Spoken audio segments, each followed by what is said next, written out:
2024년 6월 30일 일요일 돈다방 미쓰리 시작하겠습니다. 자, 오늘 진짜 2024년도 상반기 마지막 날입니다.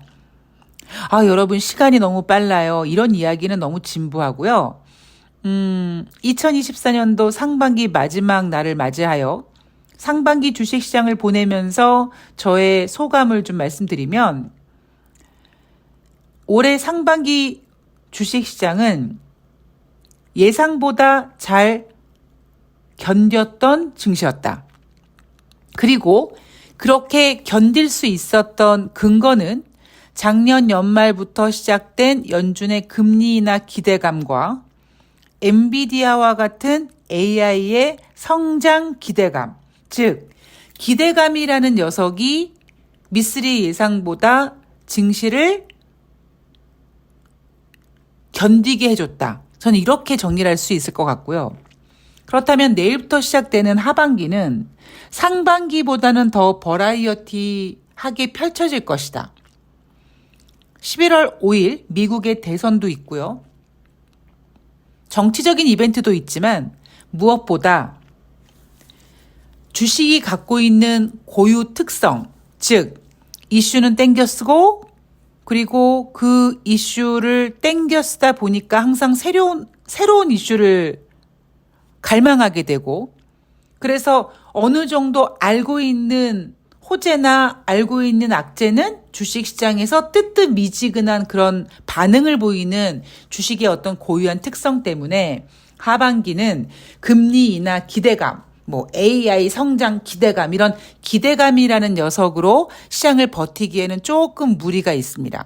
다만 내일은요, 7월 초는 2024년도 하반기 처음, 3분기 시작, 7월의 첫 주, 이렇게 뭔가 인간이 갖고 있는 그 심리 속에 기대감이라는 거를 충분히 만들어 놓을 자리다 보니까 국내 증권사 애널리스트들 같은 경우에는 굉장히 장밋빛 전망을 많이 내놨습니다. 하반기 어떨 것 같아요? 라는 질문에 하반기 코스피는 3,000포인트, 즉 3,000피 충분히 실현 가능성 있다라는 보고서가 쏟아져 나오고 있고요. 그리고 지난주 같은 경우에는 6월 18일 금요일 코스피는 막판 기간 매수세, 즉 윈도우 디렉싱 효과가 나타나면서 2,800포인트에서 3포인트 부족한 2,797포인트로 마감되면서 지난주 금요일 뉴욕 증시가 하락 마감하긴 했지만 7월 첫 번째 주는 그 3포인트를 이겨내고 2,800포인트를 계속 터치하고 안착하려는 시도가 일단은 진행될 겁니다. 제가 여러분들께 부탁드리고 싶은 거는 수치가 중요한 게 아니라 여러분들이 지금 플레이어로 뛰고 있는 이 주식시장이 저질인지 아닌지 그거를 여러분들께서 꼭 감지하셔야 되고, 한 가지 더 부탁드리고 싶은 부분은 뭐냐면 여러분들이 듣기 좋은 장밋빛 전망만 자꾸 들으려고 하지 마시고 부정적인 얘기, 악재도 좀 챙기시면서 이 주식시장을 대응하셨으면 좋겠다라는 것이 저의 바람입니다. 그래서 제가 여러분들께 악재의 어떤 그 불편함을 좀 완화시켜 드리기 위해서 이런 표현을 종종 하죠. 여러분, 주식시장에는요, 항상 비슷한 비율의 호재 악재가 펼쳐져 있습니다. 이렇게 표현을 하면서 여러분들에게 어떤 악재에 대한 그 불편함을 조금 해소시켜 드리려고 노력하고 있습니다. 2024년도 하반기 어떤 증시가 펼쳐질지는 모르겠습니다만 확실한 거는 이제는 더 이상 기대감으로 하반기 증시를 버텨줄 수 있는 힘은 이제 한계에 봉착했고요. 그리고 기준금리가 설령 25bp 인하되더라도 주식시장이 크게 호응하지는 못할 겁니다. 이렇게 보는 이유는 제가 그동안 이 주식이란 녀석을 후벼 파면서 주식 이 새끼는 이런 특성을 갖고 있구나 라는 것을 대응해 보면서 나온 결과고요. 뭐 우리는 일단 인간이기 때문에 한 치 앞도 알 수 없는 내일을 감히 예상할 순 없지만 대신 꼼꼼히 준비하고 대응하고 그래서 기회를 만들어내는 제가 종종 옛날에 이런 얘기 해드렸죠. 죽은 호랑이가 되지 말고 살아있는 개가 돼야 된다. 그래야지만 이 주식시장에서 살아남을 수 있는 거지. 그렇지 않고는 그냥 한 방에 몰빵하고 막 거덜내고 포기하고 이러면 의미가 없다. 이런 이야기를 해드린 적이 있었습니다. 자, 다가오는 7월 1일부터 7월 5일까지 우리는 무엇을 체크해야 되는가라고 본다면 국내 증권사들은 3,000피가 가능하다라고 장밋빛 전망을 쏟아냈고요. 대신증권 같은 경우에는 3,200포인트까지 제시했습니다. 재미있는 사실은요. 대신증권은 또 의외로 좀 부정적인 전망을 낼 때가 있는데 또 갑자기 확 전망을 바꿀 때는 그 어느 증권사보다 과감하게 코스피 전망을 상향 조정시키더라고요.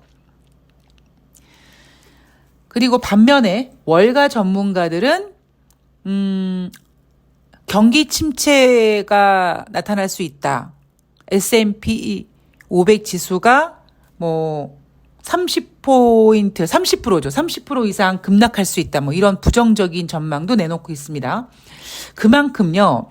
2024년도 하반기를 우리가 맞이하면서 기대감도 있지만 우려감도 남아있는 그런 굉장히 혼란스러운 지금 분위기인 것 같아요. 자, 다가오는 한 주 먼저 보도록 하겠습니다. 코스피 예상밴드 다가오는 한 주 동안에 2720에서 2840포인트. NH투자증권이 제시한 코스피 예상밴드고 지난주 코스피 예상밴드보다 40포인트 내려놨죠. 대신 2800포인트 안착은 시도할 거다라고 보는 게 국내 증권사들의 코스피 전망의 대부분인 것 같습니다. 자, 상승 요인으로는 미국의 완만한 물가 하락, 국내 2분기 실적 시즌 기대감, 하락 요인으로는요, 유로존의 정치 불확실성, 미국 대선 TV 토론 이후 나타날 변동성, 이렇게 하락 요인을 잡아놨습니다.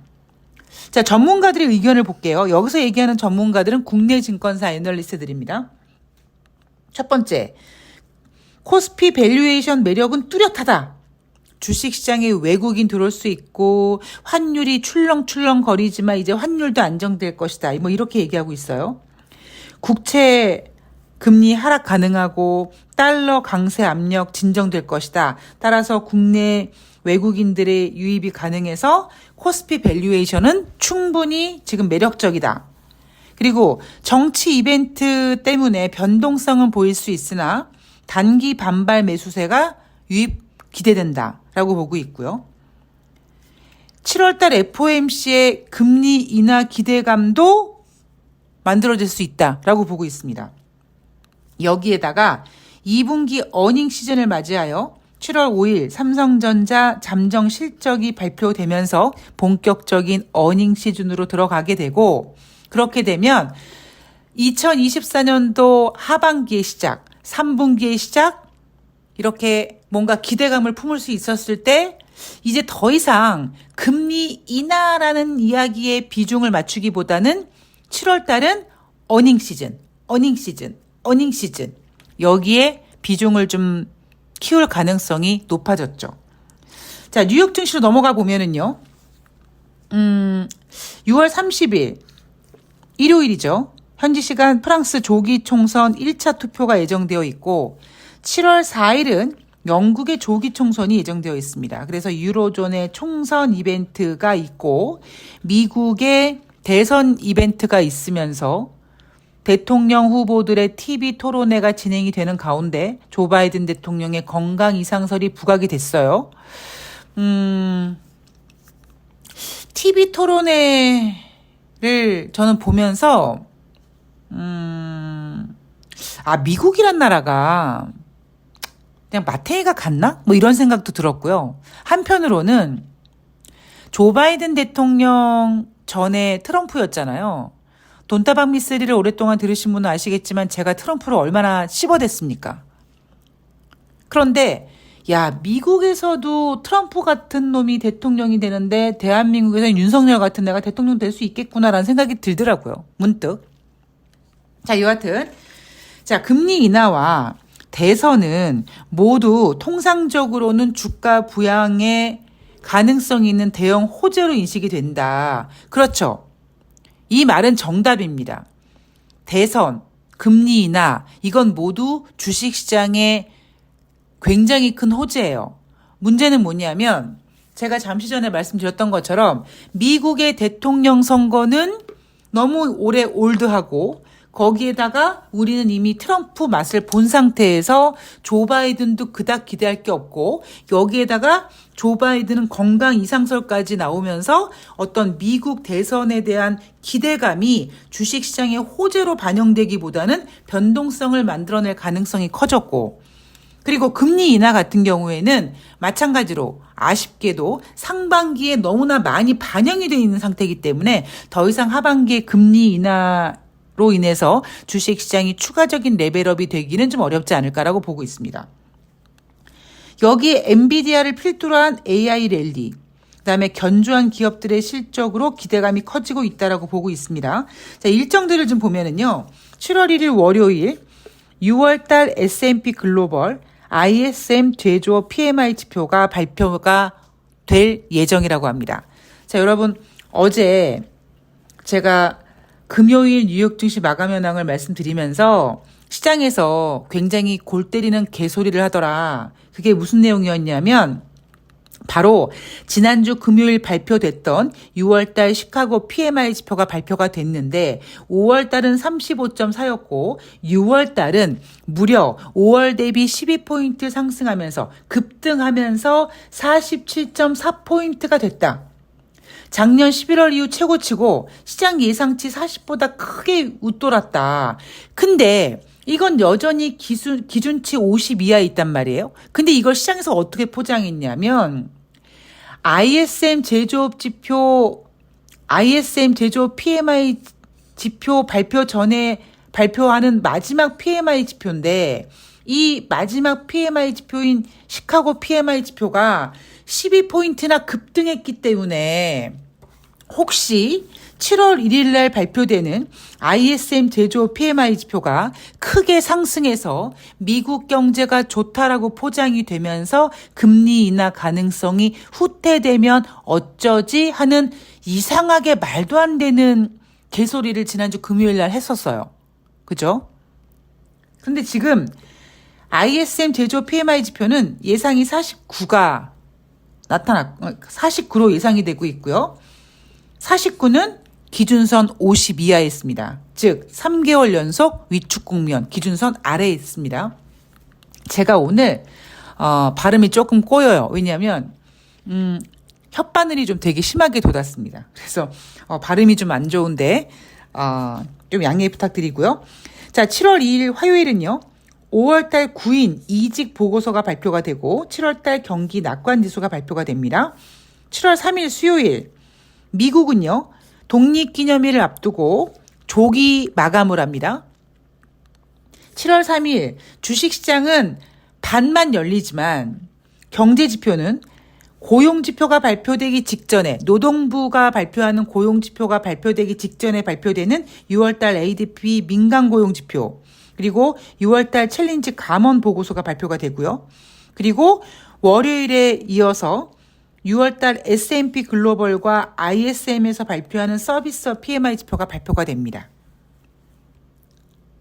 그리고 지난 6월달 FOMC 회의 의사록이 공개가 되는데 지난 6월달 FOMC 의사록에서 올해 원래 점도표는 금리 인하 3번을 예상했는데 그 3번의 금리 점도표가 한 번 인하로 크게 축소된 거를 우리는 지난 6월달에 확인했잖아요.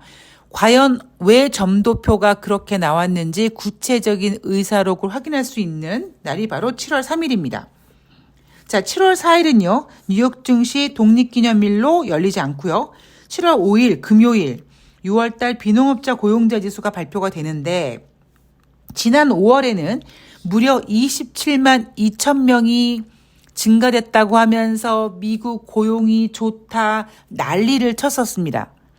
근데 비농업자 고용자 지수는 27만 2천 명이 됐지만 실업률은 0.1% 상승해서 4%가 됐습니다. 근데 시장은 실업률이 높아졌다는 것에 대해서 초점을 맞추지 않고 비농업자 고용자 지수가 이렇게 증가됐다. 미국 고용이 이렇게 좋네. 아직 미국 경제 좋네. 라고 포커스를 맞췄죠. 왜냐하면 그때만 하더라도 이거 스태그플레이션 아니야? 이렇게 우려할 때거든요.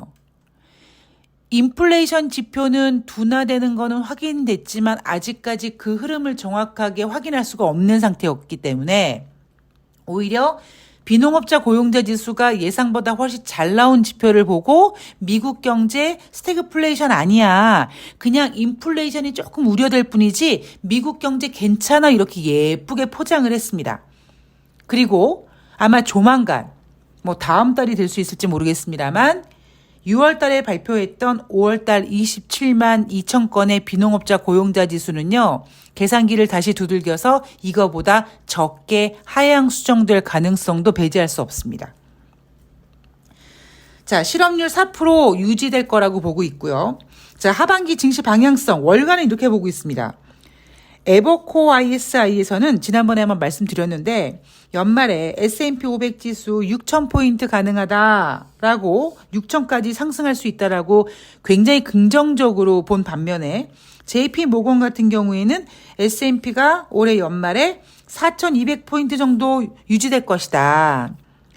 모건 스탠리도 연말에 S&P 500 4,500 정도 될 것이다 라고 보고 있고요. 월가 리서치 BCA에서 내놓은 보고서를 보면 올해 말이나 내년 초에 미국의 경기 침체가 올 것이다. 만약에 미국의 경기 침체가 온다면 이 경우 S&P 500이 현재보다 30% 폭락해서 3,750포인트까지 떨어질 수 있을 것이다라고 보고 있습니다. 근데 저는 개인적으로 BCA 리서치에서 내놓는 보고서도 그렇게 신뢰하진 않습니다. 올라간다고 노래 부르는 사람이 있는 반면에 빠진다고 노래 부르는 사람도 분명히 있을 수 있고요. 단지 저는 오히려 이 BCA 리서치에서 내놓은 올해 말이나 내년 초에 미국의 경기 침체가 올 것이다. 이런 전망이 연준의 금리 인하를 빨리 앞당기게 할 수 있는 굉장히 좋은 포인트라고 쓰는 거죠. 제가 항상 말씀드리잖아요. 우리는 뭔가를 주지 않고 좋은 것만 계속 얻으려고 하고 있어요. 그게 뭐냐면 경기 둔화, 경기 침체 없이 그냥 연준의 금리 인하만 기다리고 있습니다. 그래서 제가 여러분들께 가스라이팅 하는 부분이 뭐냐면 여러분 경기가 진짜 좋으면 경기가 연착륙이면 골디락스면 금리 인하 할 필요가 없다. 근데 우리는 지금 금리 인하를 원하잖아요. 그럼 금리 인하가 되기 위해서는 경기 둔화, 조금 더 나아가서는 경기 침체라는 이슈를 우리가 한번 겪어봐야지 금리 인하를 얻을 수 있다. 어떻게 아무것도 내주지 않고 맛있는 것만 얻을 수 있습니까? 그러니까 진짜 올해 연준의 연준의 금리 인하가 진행되기 위해서는 반드시 경기 둔화 혹은 경기 침체라는 거를 한번 겪어야 되고 그걸 너무 부정적으로 공포에 떨지 마시고 금리 인하가 되기 위해서는 경기 둔화, 경기 침체 우려라는 얘기가 자꾸 주식시장에서 나와줘야지만 연준의 금리 인하를 우리가 얻을 수 있구나라고 생각하시면 그게 바로 주식시장에서의 발상의 전환입니다. 여러분 좋은 재료만 계속 나온다고 주식이 올라가는 거 아니지 않습니까? 좋은 재료가 있어도 주식이 떨어져요. 어떤 이유로 떨어집니까? 차익 실현 이런 핑계로 떨어지지 않습니까? 즉 그 얘기는 시장에서만 계속 좋은 것만 얻으려고 하지 마시라는 거죠. 좋은 재료가 오히려 차익 실현 매물의 빌미로 사용될 수도 있습니다. 오히려 악재는요. 이런 악재를 소화시킨 다음에 더 좋아질 수 있지 않나? 이런 기대감을 만들 수 있습니다. 다시 말해서 주식시장에서 너무 여러분들이 듣고 싶은 좋은 얘기를 듣지 마시고 전문가들은 좋은 얘기만 하려고 할 거고요. 특히 국내 증권사는 더더욱 그렇고요. 여러분들은 그들의 말을 따라가면서 100%다 그들의 말이 맞지 않다는 걸 이미 여러분들 경험하셨잖아요. 그러면 여러분들이 진정 지혜로운 투자자가 되기 위해서는 호재와 악재를 다 여러분들께서 접할 수 있는 어떤 그런 대범함이 필요한 그러한 투자자가 되셨으면 좋겠다라는 것이 바로 저의 생각입니다. 자, 오늘 돈다방 미쓰리는 여기까지 할 거고요. 또 7월 2일 화요일 날 과연 7월 1일 뉴욕 증시가 PMI 지표 어떻게 발표되는지, 그리고 지난주 금요일 발표한 개인 소비 지출을 어떻게 또 한 번 소화시키는지, 거기에 대한 이야기를 좀 차분하게 해보려고 합니다. 그리고 하반기에도 더욱더 촘촘히, 더욱더 꼼꼼히 좀 증시를 좀 챙겨보도록 노력하겠습니다. 돈다방 미쓰리는 여러분들한테 여러분 주식시장이 오를 거예요, 내릴 거예요, 그런 방향성을 전달하는 방송이 아니라 여러분들에게 호재도 잘 대응하고 악재도 잘 대비하는 그런 투자자들이 되셨으면 좋겠다라는 마음으로 방송을 진행하는 거니까 너무 제가 제시하는 이 방향성에 목매지 마십시오.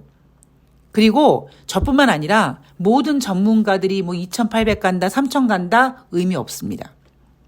코스피가 3,000 간다고 여러분들 계좌에 있는 종목들이 다 같이 올라가는 거 아니에요. 그러니까 그런 부분을 좀 감안하시고 내일부터 시작되는 2024년도 하반기 그리고 7월에 첫 주 잘 맞이하시기 바랍니다.